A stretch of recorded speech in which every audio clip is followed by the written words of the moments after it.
Ahmedabad airport પર કસ્ટમની મોટી કાર્યવાહી। દુબઈથી આવેલી ફ્લાઇટમાંથી 4.26 કરોડ રૂપિયાનું સોનું જપ્ત। સુરતના પૂણા તળાવ હત્યાકાંડનો ભેદ ગણતરીના કલાકોમાં ઉકેલાયો। 4 આરોપી ઝડપાયા। અમદાવાદ ક્રાઇમ બ્રાન્ચે વાહન ચોરીનો ગુનો ઉકેલી ચોરી કરાયેલ બાઇક સાથે આરોપીની ધરપકડ।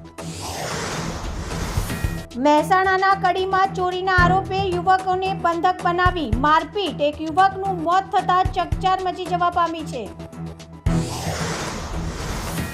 અમદાવાદમાં માનવતાનું ઉદાહરણ। ફિરદોશબેન સૈયદે પુત્રની બાઇક વેચી મળેલી રકમ સમાજ સેવામાં કરી અર્પણ।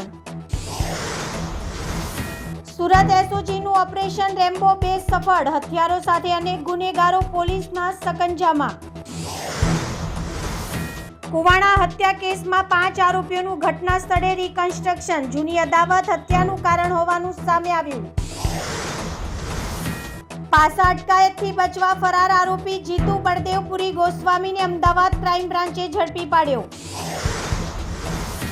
ધોળકા નગરપાલિકાના ગંદા પાણીથી ખેડૂતો પર આફત। અનેક રજૂઆતો છતાં સમસ્યાનો ઉકેલ નહીં।